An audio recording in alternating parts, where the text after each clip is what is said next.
The arrest.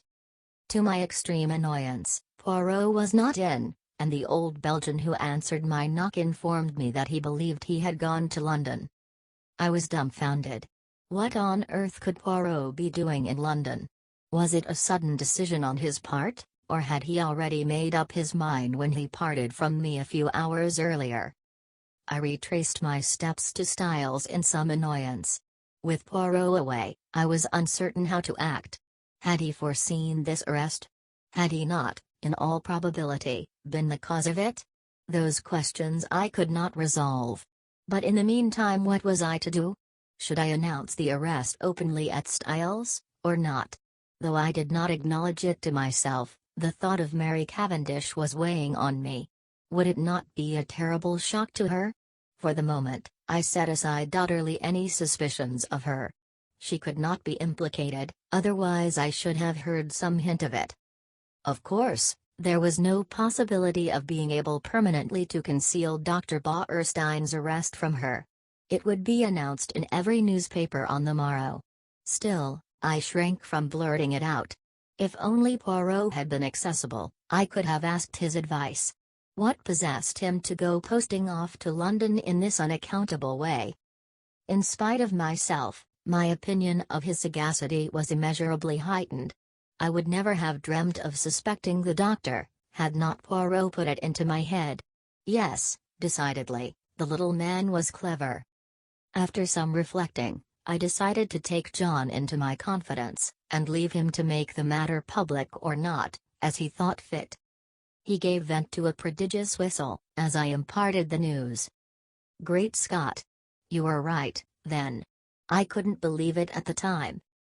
No, it is astonishing until you get used to the idea, and see how it makes everything fit in. Now, what are we to do?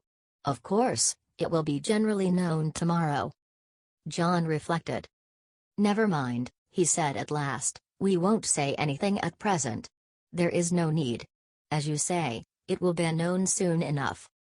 But to my intense surprise, on getting down early the next morning, and eagerly opening the newspapers, there was not a word about the arrest.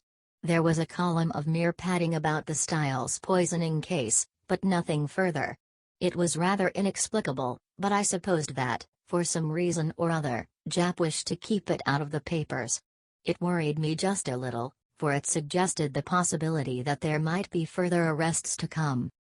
After breakfast, I decided to go down to the village, and see if Poirot had returned yet, but, before I could start, a well-known face blocked one of the windows, and the well-known voice said, "Bonjour, mon ami." "Poirot," I exclaimed, with relief, and seizing him by both hands, I dragged him into the room. I was never so glad to see anyone. "Listen, I have said nothing to anybody but John. Is that right?" "My friend," replied Poirot, "I do not know what you are talking about." "Dr. Bauerstein's arrest, of course," I answered impatiently. "Is Bauerstein arrested, then? Did you not know it?" "Not the least in the world. But," pausing a moment, he added, "still, it does not surprise me. After all, we are only 4 miles from the coast." "The coast?" I asked, puzzled. "What has that got to do with it?" Poirot shrugged his shoulders. "Surely, it is obvious." "Not to me. No doubt I am very dense, but I cannot see what the proximity of the coast has got to do with the murder of Mrs. Inglethorpe." "Nothing at all, of course," replied Poirot, smiling. "But we were speaking of the arrest of Dr. Bauerstein." "Well, he is arrested for the murder of Mrs. Inglethorpe." "What?" cried Poirot, in apparently lively astonishment. "Dr. Bauerstein arrested for the murder of Mrs. Inglethorpe?" "Yes." "Impossible. That would be too good a farce." "Who told you that, my friend?" "Well, no one exactly told me," I confessed. "But he is arrested." "Oh, yes, very likely. But for espionage, mon ami." "Espionage?" I gasped. "Precisely." "Not for poisoning Mrs. Inglethorpe?" "Not unless our friend Jap has taken leave of his senses," replied Poirot placidly. But I thought you thought so too? Poirot gave me one look, which conveyed a wondering pity, and his full sense of the utter absurdity of such an idea. Do you mean to say, I asked, slowly adapting myself to the new idea, that Dr. Bauerstein is a spy? Poirot nodded. Have you never suspected it? It never entered my head. It did not strike you as peculiar that a famous London doctor should bury himself in a little village like this, and should be in the habit of walking about at all hours of the night, fully dressed? No, I confessed, I never thought of such a thing. He is, of course, a German by birth, said Poirot thoughtfully, though he has practiced so long in this country that nobody thinks of him as anything but an Englishman. He was naturalized about 15 years ago.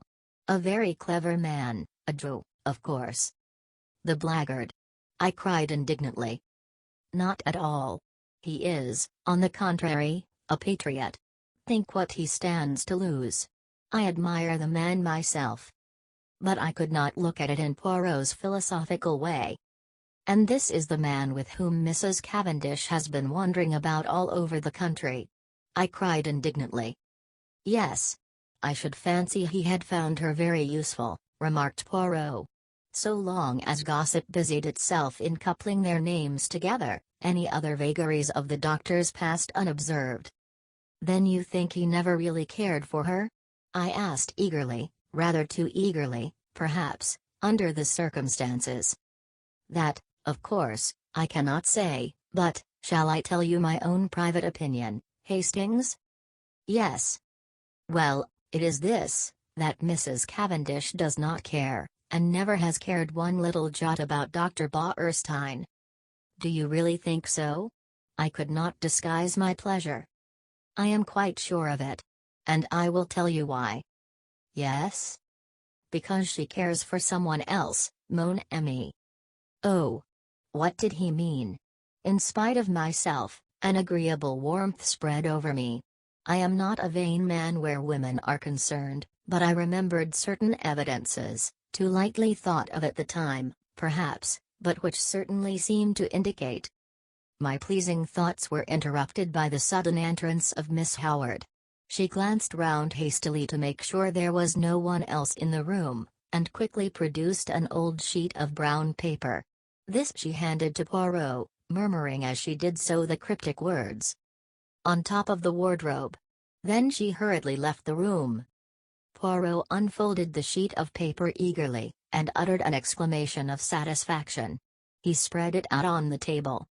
"Come here, Hastings. Now tell me, what is that initial, J, or L?" It was a medium-sized sheet of paper, rather dusty, as though it had lain by for some time. But it was the label that was attracting Poirot's attention. At the top, it bore the printed stamp of Messrs. Parksons, the well-known theatrical costumiers, and it was addressed to the debatable initial, Cavendish, Esquire, Styles Court, Styles St. Mary, Essex. "It might be T, or it might be L," I said, after studying the thing for a minute or two. "It certainly isn't a J." "Good," replied Poirot, folding up the paper again. "I, also, am of your way of thinking. It is an L, depend upon it." "Where did it come from?" I asked curiously. "Is it important?" "Moderately so. It confirms a surmise of mine. Having deduced its existence, I set Miss Howard to search for it, and, as you see, she has been successful." "What did she mean by on the top of the wardrobe?" "She meant," replied Poirot promptly, "that she found it on top of a wardrobe." "A funny place for a piece of brown paper," I mused. "Not at all. The top of a wardrobe is an excellent place for brown paper and cardboard boxes. I have kept them there myself. Neatly arranged, there is nothing to offend the eye." "Poirot," I asked earnestly, "have you made up your mind about this crime?"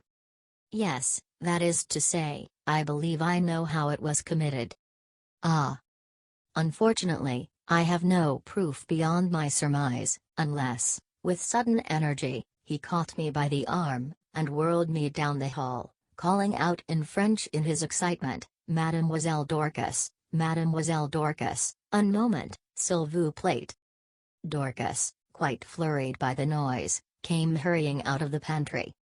"My good Dorcas, I have an idea, a little idea, if it should prove justified, what magnificent chance. Tell me, on Monday, not Tuesday, Dorcas, but Monday, the day before the tragedy, did anything go wrong with Mrs. Inglethorpe's spell?" Dorcas looked very surprised. "Yes, sir, now you mention it, it did, though I don't know how you came to hear of it. A mouse, or some such, must have nibbled the wire through. The man came and put it right on Tuesday morning." With a long-drawn exclamation of ecstasy, Poirot led the way back to the morning room. "See you, one should not ask for outside proof, no, reason should be enough. But the flesh is weak, it is consolation to find that one is on the right track. Ah, my friend, I am like a giant refreshed. I run. I leap." And, in very truth, run and leap he did, gambolling wildly down the stretch of lawn outside the long window. "What is your remarkable little friend doing?" asked a voice behind me, and I turned to find Mary Cavendish at my elbow. She smiled, and so did I. "What is it all about?" "Really, I can't tell you." He asked Dorcas some question about a bell, and appeared so delighted with her answer that he is capering about as you see. Mary laughed. "How ridiculous. He's going out of the gate. Isn't he coming back today?" "I don't know. I've given up trying to guess what he'll do next." "Is he quite mad, Mr. Hastings?" "I honestly don't know. Sometimes, I feel sure he is as mad as a hatter, and then, just as he is at his maddest, I find there is method in his madness." "I see." In spite of her laugh, Mary was looking thoughtful this morning. She seemed grave, almost sad.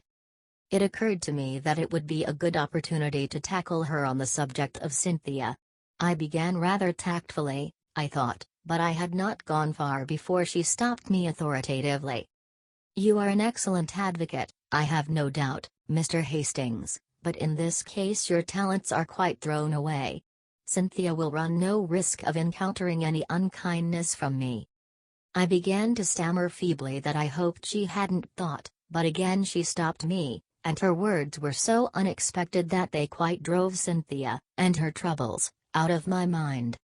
"Mr. Hastings," she said, "do you think I and my husband are happy together?" I was considerably taken aback, and murmured something about its not being my business to think anything of the sort. "Well," she said quietly, "whether it is your business or not, I will tell you that we are not happy." I said nothing, for I saw that she had not finished. She began slowly, walking up and down the room, her head a little bent, and that slim, supple figure of hers swaying gently as she walked. She stopped suddenly, and looked up at me. "You don't know anything about me, do you?" she asked. "Where I come from, who I was before I married John, anything, in fact. Well, I will tell you. I will make a father confessor of you. You are kind, I think, yes, I am sure you are kind." Somehow, I was not quite as elated as I might have been. I remembered that Cynthia had begun her confidences in much the same way. Besides, a father confessor should be elderly, it is not at all the role for a young man. "My father was English," said Mrs. Cavendish, "but my mother was a Russian." "Ah," I said, "now I understand." "Understand what?" "A hint of something foreign, different, that there has always been about you." "My mother was very beautiful, I believe." "I don't know, because I never saw her. She died when I was quite a little child. I believe there was some tragedy connected with her death. She took an overdose of some sleeping draught by mistake. However that may be, my father was broken-hearted. Shortly afterwards, he went into the consular service. Everywhere he went, I went with him. When I was 23, I had been nearly all over the world. It was a splendid life, I loved it." There was a smile on her face, and her head was thrown back. She seemed living in the memory of those old glad days. Then my father died. He left me very badly off. I had to go and live with some old aunts in Yorkshire. She shuddered. You will understand me when I say that it was a deadly life for a girl brought up as I had been. The narrowness, the deadly monotony of it, almost drove me mad. She paused a minute, and added in a different tone, and then I met John Cavendish. Yes? You can imagine that, from my aunt's point of view, it was a very good match for me. But I can honestly say it was not this fact which weighed with me. No, he was simply a way of escape from the insufferable monotony of my life. I said nothing, and after a moment, she went on. Don't misunderstand me. I was quite honest with him. I told him, what was true, that I liked him very much, that I hoped to come to like him more, but that I was not in any way what the world calls in love with him. He declared that that satisfied him, and so, we were married. She waited a long time, a little frown had gathered on her forehead. She seemed to be looking back earnestly into those past days. I am sure, he cared for me at first. But I suppose we were not well matched. Almost at once, we drifted apart. It is not a pleasing thing for my pride, but it is the truth, tired of me very soon. I must have made some murmur of dissent, for she went on quickly, oh, yes, he did. Not that it matters now that we've come to the parting of the ways. What do you mean? She answered quietly. I mean that I am not going to remain at Styles. You and John are not going to live here? John may live here, but I shall not. You are going to leave him? Yes. But why? She paused a long time, and said at last. Perhaps, because I want to be free. And, as she spoke, I had a sudden vision of broad spaces, virgin tracts of forests, untrodden lands, and a realization of what freedom would mean to such a nature as Mary Cavendish. I seemed to see her for a moment as she was, a proud wild creature, as untamed by civilization as some shy bird of the hills. A little cry broke from her lips. You don't know how this hateful place has been prison to me. I understand, I said, but don't do anything rash. Oh, rash. Her voice mocked at my prudence. Then suddenly I said a thing I could have bitten out my tongue for. You know that Dr. Bauerstein has been arrested? An instant coldness passed like a mask over her face, blotting out all expression. John was so kind as to break that to me this morning. Well, what do you think? I asked feebly. Of what? Of the arrest? What should I think? Apparently he is a German spy, so the gardener had told John. Her face and voice were absolutely cold and expressionless. Did she care, or did she not? She moved away a step or two, and fingered one of the flower vases. These are quite dead. I must do them again.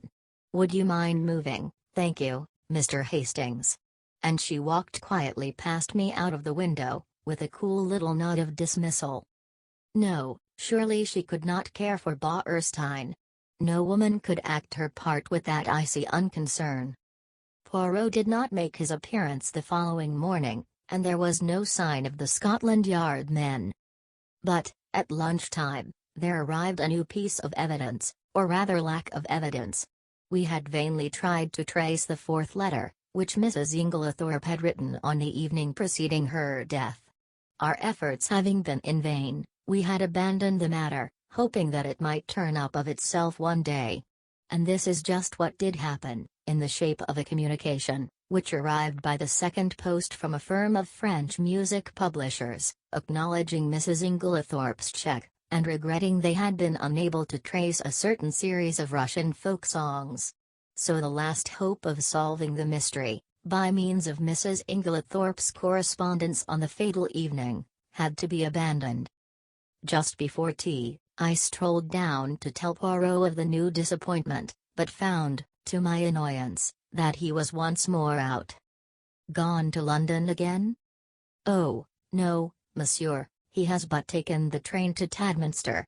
To see a young ladies' dispensary, he said. Silly ass. I ejaculated. I told him Wednesday was the one day she wasn't there. Well, tell him to look us up tomorrow morning, will you? Certainly, monsieur. But, on the following day, no sign of Poirot. I was getting angry. He was really treating us in the most cavalier fashion. After lunch, Lawrence drew me aside, and asked if I was going down to see him. No, I don't think I shall. He can come up here if he wants to see us. Oh. Lawrence looked indeterminate. Something unusually nervous and excited in his manner roused my curiosity. What is it? I asked. I could go if there's anything special. It's nothing much, but, well, if you are going, will you tell him? He dropped his voice to a whisper, I think I've found the extra coffee cup. I had almost forgotten that enigmatical message of Poirot's, but now my curiosity was aroused afresh. Lawrence would say no more, so I decided that I would descend from my high horse, and once more seek out Poirot at Leastways Cottage. This time I was received with a smile. Monsieur Poirot was within. Would I mount? I mounted accordingly. Poirot was sitting by the table, his head buried in his hands. He sprang up at my entrance. What is it? I asked solicitously. You are not ill, I trust? No, not ill. But I decide an affair of great moment. Whether to catch the criminal or not? I asked facetiously. But, to my great surprise, Poirot nodded gravely. To speak or not to speak, as your so great Shakespeare says, that is the question. I did not trouble to correct the quotation. You are not serious, Poirot. I am of the most serious. For the most serious of all things hangs in the balance. And that is? A woman's happiness, mon ami, he said gravely. I did not quite know what to say. The moment has come, said Poirot thoughtfully, and I do not know what to do. For, see you, it is a big stake for which I play. No one but I, Hercule Poirot, would attempt it. And he tapped himself proudly on the breast. After pausing a few minutes respectfully, so as not to spoil his effect, I gave him Lawrence's message. Aha! He cried. So he has found the extra coffee cup. That is good. He has more intelligence than would appear, this long-faced Monsieur Lawrence of yours. I did not myself think very highly of Lawrence's intelligence, but I forbore to contradict Poirot, and gently took him to task for forgetting my instructions as to which were Cynthia's days off. It is true. I have the head of a sieve. However, the other young lady was most kind. She was sorry for my disappointment, and showed me everything in the kindest way. Oh, well, that's all right, then, and you must go to tea with Cynthia another day. I told him about the letter. I am sorry for that, he said. I always had hopes of that letter. But no, it was not to be.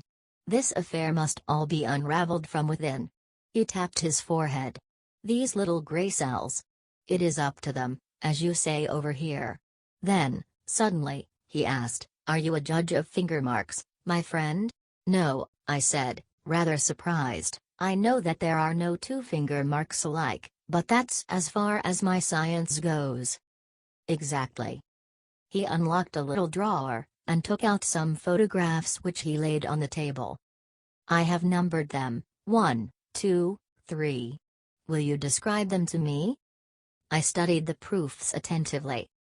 All greatly magnified, I see. Number 1, I should say, are a man's fingerprints, thumb and first finger. Number 2 are ladies, they are much smaller, and quite different in every way. Number 3 I paused for some time, there seemed to be a lot of confused finger marks, but here, very distinctly, are number 1s.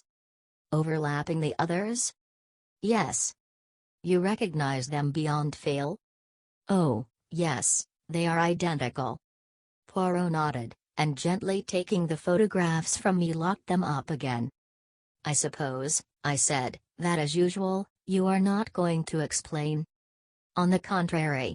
Number 1 were the fingerprints of Monsieur Lawrence. Number 2 were those of Mademoiselle Cynthia. They are not important. I merely obtained them for comparison. Number 3 is a little more complicated. Yes? It is, as you see, highly magnified. You may have noticed a sort of blur extending all across the picture. I will not describe to you the special apparatus, dusting powder, etc., which I used. It is a well-known process to the police, and by means of it you can obtain a photograph of the fingerprints of any object in a very short space of time. Well, my friend, you have seen the finger marks, it remains to tell you the particular object on which they had been left. Go on, I am really excited. Eh bien. Photo number 3 represents the highly magnified surface of a tiny bottle in the top poison cupboard of the dispensary in the Red Cross Hospital at Tadminster, which sounds like the house that Jack built. Good heavens! I exclaimed. But what were Lawrence Cavendish's finger marks doing on it? He never went near the poison cupboard the day we were there. Oh, yes, he did. Impossible. We were all together the whole time. Poirot shook his head. No, my friend, there was a moment when you were not all together. There was a moment when you could not have been all together, or it would not have been necessary to call to Monsieur Lawrence to come and join you on the balcony. I'd forgotten that, I admitted. But it was only for a moment. Long enough. Long enough for what? Poirot's smile became rather enigmatical. Long enough for a gentleman who had once studied medicine to gratify a very natural interest and curiosity. Our eyes met. Poirot's were pleasantly vague. He got up and hummed a little tune. I watched him suspiciously. Poirot, I said, what was in this particular little bottle? Poirot looked out of the window. Hydrochloride of strychnine, he said, over his shoulder, continuing to hum. Good heavens! I said it quite quietly. I was not surprised. I had expected that answer. They use the pure hydrochloride of strychnine very little, only occasionally for pills. It is the official solution, lick. Strychnine hydrochlor. That is used in most medicines. That is why the finger marks have remained undisturbed since then. How did you manage to take this photograph? I dropped my hat from the balcony, explained Poirot simply. Visitors were not permitted below at that hour, so, in spite of my many apologies, Mademoiselle Cynthia's colleague had to go down and fetch it for me. Then you knew what you were going to find? No, not at all. I merely realized that it was possible, from your story, for Monsieur Lawrence to go to the poison cupboard. The possibility had to be confirmed, or eliminated. Poirot, I said, your gaiety does not deceive me. This is a very important discovery. I do not know, said Poirot. But one thing does strike me. No doubt it has struck you too. What is that? Why, that there is altogether too much strychnine about this case. This is the third time we run up against it. There was strychnine in Mrs. Inglethorpe's tonic. There is the strychnine sold across the counter at Styles St. Mary by Mace. Now we have more strychnine, handled by one of the household. It is confusing, and, as you know, I do not like confusion. Before I could reply, one of the other Belgians opened the door and stuck his head in. There is a lady below, asking for Mr. Hastings. A lady? I jumped up. Poirot followed me down the narrow stairs. Mary Cavendish was standing in the doorway. I have been visiting an old woman in the village, she explained, and as Lawrence told me you were with Monsieur Poirot, I thought I would call for you. Alas, madam, said Poirot, I thought you had come to honor me with a visit. I will some day, if you ask me, she promised him, smiling. That is well. If you should need a father confessor, madam, she started ever so slightly, remember, Papa Poirot is always at your service. She stared at him for a few minutes, as though seeking to read some deeper meaning into his words. Then she turned abruptly away. Come, will you not walk back with us too, Monsieur Poirot? Enchanted, madam. All the way to Styles, Mary talked fast and feverishly. It struck me that in some way she was nervous of Poirot's eyes. The weather had broken, and the sharp wind was almost autumnal in its shrewishness. Mary shivered a little, and buttoned her black sports coat closer. The wind through the trees made a mournful noise, like some great giant sighing. We walked up to the great door of Styles, and at once the knowledge came to us that something was wrong. Dorcas came running out to meet us. She was crying and wringing her hands. I was aware of other servants huddled together in the background, all eyes and ears. "Oh, ma'am. Oh, ma'am. I don't know how to tell you." "What is it, Dorcas?" I asked impatiently. "Tell us at once." "It's those wicked detectives. They've arrested him, they've arrested Mr. Cavendish." "Arrested Lawrence?" I gasped. I saw a strange look come into Dorcas's eyes. "No, sir. Not Mr. Lawrence, Mr. John." Behind me, with a wild cry, Mary Cavendish fell heavily against me, and as I turned to catch her I met the quiet triumph in